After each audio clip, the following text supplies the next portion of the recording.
The snow and ice starting to maybe not fall as intensely, especially across our region, but these impacts are going to linger for days to come. What is your message to Virginia tonight? As we are seeing the snowfall really shift across most of the Commonwealth to sleet, to freezing rain, we are anticipating potential obstructions that will preclude people from passing on the road, certainly closing down some roads, as we know has been the case so far today in parts of the Commonwealth.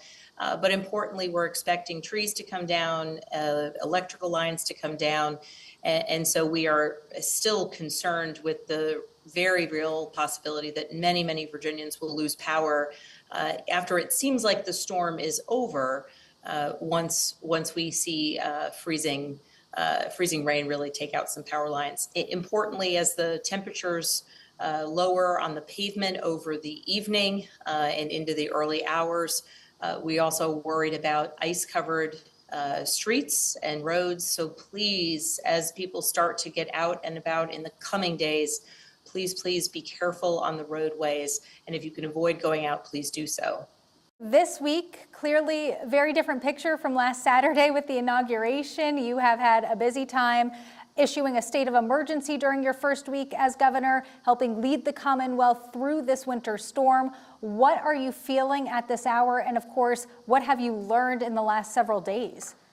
Well, I'm feeling immense gratitude for the Virginia Department of Emergency Management and all of the agencies across our state that come together in times of emergency, whether it's the state police, the Virginia National Guard, Virginia Department of Health, Social Services, all of the folks who are working together to really ensure a unified response. I did issue a state of emergency when we knew that this storm was going to be hitting Virginia across the entirety of the Commonwealth so hard. And then on Friday, I requested, and then late Friday night, we received notification of a federal declaration of emergency, which has allowed for FEMA responders to also surge to Virginia, to be on the ground, working in a very integrated fashion to ensure that we're responding to this. But notably, we've got VDOT is working 24 hours a day, working to clear the roads. We've got Virginia State Police working 12-hour shifts, working to respond to emergencies on the road and help those who might be either stranded passengers or folks in communities where they're having an emergency, but the roads are impassable. So the breadth and scope of work happening behind the scenes is immense, and I am grateful for all of their work, their preparation, and the day-by-day efforts to keep Virginians safe. For you, coordinating with that federal emergency declaration, what has that been like coordinating with those federal partners, and how is this going to help Virginians again in the coming days? It's extraordinarily important that we get federal support in terms of generators to be able to leverage and deliver those resources to warming stations as those continue to pop up across the Commonwealth, and also food support, so having meals available for Virginians. The nature of that federal support is FEMA personnel on the ground supporting our Virginia efforts, and also the potential of resources, generators in particular, and food resources that we may need in the coming days. Okay, a little bit of a fun question with your girls. Are they excited about this snow? Have they been out and about? Have you gotten any updates from them from at home? My daughters are very much enjoying the snow. They've been out in the snow.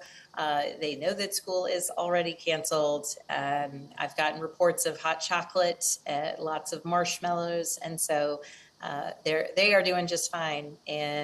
But I would say we should be enjoying a little bit of this winter weather, but recognizing that staying as close to home as possible is a priority there. And in the coming days, as we do anticipate that folks will increasingly lose power across the Commonwealth, we are already seeing increased rates of folks reporting to the emergency rooms with carbon monoxide exposure. So I was on the phone with the Commissioner of Health this morning, Dr. Webb, and sort of talking through the requirements there. Please, anyone using a generator, do not put the generator in your home, in your basement, in a closed space, in your garage. It needs a space, plenty of space to ventilate.